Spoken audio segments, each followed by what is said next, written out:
Halo guys, welcome back to another video.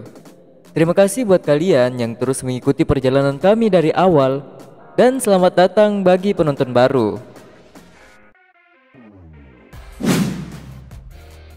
Dalam video kali ini, kami akan menjelajahi dunia investasi alternatif, menyelam ke dalam pro dan kontra dari opsi investasi ini, dan berbagi tips serta strategi untuk investasi alternatif yang sukses.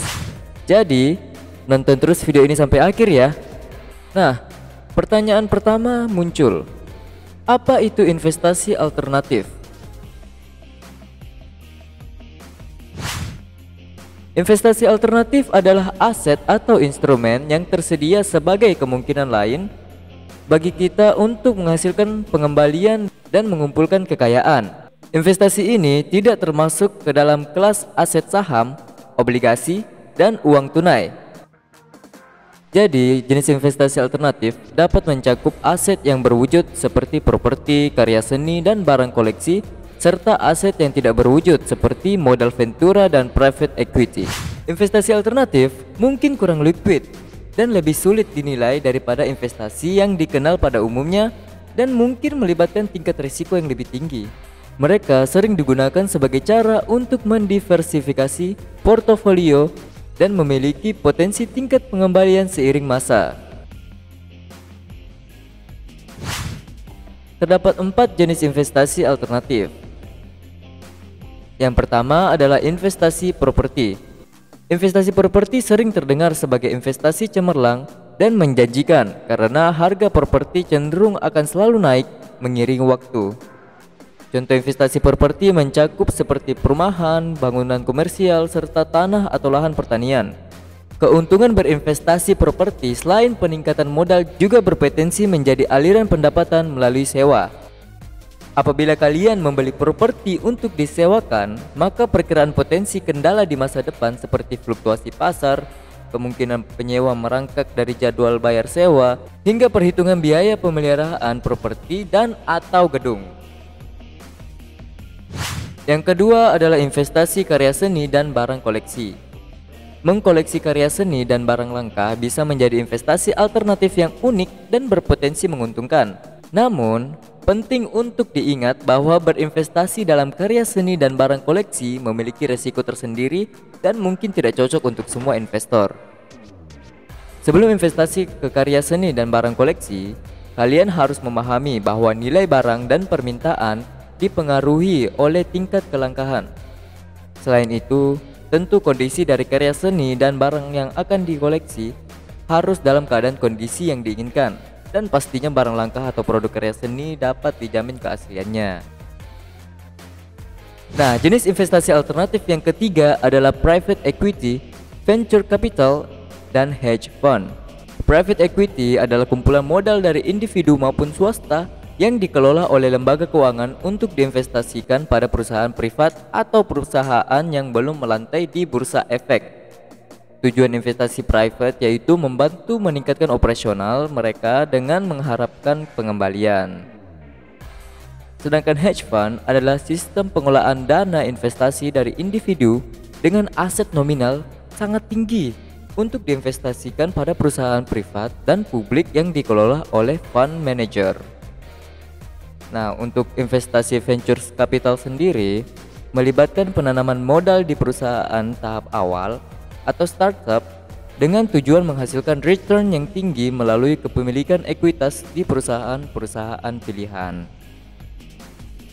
Nah, jenis investasi alternatif yang terakhir adalah komoditas. Investasi pada komoditas mencakup kepemilikan aset fisik seperti emas, minyak, dan produk pertanian. Komoditas telah menjadi salah satu aset yang menunjukkan kinerja kuat dalam menghadapi inflasi tinggi dan kenaikan suku bunga pada tahun ini. Investor yang khawatir bahwa inflasi dan potensi resesi di masa depan dapat mempertimbangkan untuk mengalokasi dana ke investasi komoditas sebagai bentuk perlindungan kekayaan. Nah, penting untuk kalian ketahui nih bahwa investasi alternatif memiliki risiko investasi tersendiri dan mungkin tidak cocok untuk semua investor. Jadi kalian harus pelajari dan kenali setiap jenis investasi alternatif sebelum menaruh uang dana pada pilihan kalian. Oke? Setelah kalian mengetahui jenis-jenis investasi alternatif, selanjutnya kita bahas karakteristik dari investasi ini ya. Nah, karakteristik yang pertama adalah korelasi yang rendah dengan kelas aset tradisional seperti saham dan obligasi. Karakteristik yang kedua adalah potensi pengembalian yang lebih tinggi daripada investasi pada umumnya. Yang ketiga adalah investasi alternatif mungkin tidak liquid karena alasan seperti kurangnya pasar perdagangan sekunder dan pembatasan pada transfer. Yang keempat adalah kita sulit untuk menentukan nilai pasar aset saat ini. Pasar yang tidak liquid adalah salah satu alasannya. Dan yang terakhir adalah investasi alternatif melibatkan biaya transaksi yang tinggi, baik untuk pembelian maupun penjualan. Jadi meskipun terus tumbuh, aset yang dialokasikan ke investasi alternatif masih relatif kecil. Apalagi kalau kita bandingkan dengan total aset yang dialokasikan oleh seluruh investor. Dan beberapa karakteristik di atas tidak cocok untuk semua investor. Mungkin sebagian dari kalian mulai bertanya-tanya nih, apa aja sih potensi keuntungan investasi alternatif? Nih gue kasih tahu. Jadi yang pertama adalah peningkatan kinerja. Memang investasi alternatif tidak menjamin tingkat pengembalian tinggi, namun beberapa berkinerja melampaui kelas aset tradisional. Misalnya nih ya, selama pasca pandemi COVID-19, harga energi meningkat drastis dan menghasilkan keuntungan yang signifikan. Batu bara mengantarkan pengembalian 160,61% di tahun 2021. Sementara itu minyak dan gas menghasilkan 55,01% dan 46,91% dalam pengembalian. Nah, untuk potensi keuntungan kedua adalah alternatif untuk diversifikasi. Investor umumnya tertarik pada investasi alternatif karena memberi peluang untuk mendiversifikasi portofolio mereka. Secara historis, pengembalian investasi alternatif berkorelasi rendah dengan investasi tradisional dalam jangka panjang. Dan yang terakhir adalah pengurangan volatilitas. Korelasi yang rendah memungkinkan kita untuk meramu portofolio yang kurang volatil. Kita bisa meningkatkan profil resiko dan pengembalian dengan menambah investasi alternatif ke dalam portofolio investasi tradisional. Itu saja ya pembahasan kita kali ini. Jika kalian memiliki saran, kritikan, masukan, dan lain-lain, jangan ragu untuk menulisnya di kolom komentar, karena kami selalu menerima semua masukan-masukan yang kalian berikan. Jangan lupa juga untuk terus dukung channel ini dengan cara like dan subscribe ke channel Astrawara. Semoga video kali ini dapat memberikan manfaat buat kalian. Lantaskan usaha, ragaskan cita-cita. Salam Astrawara.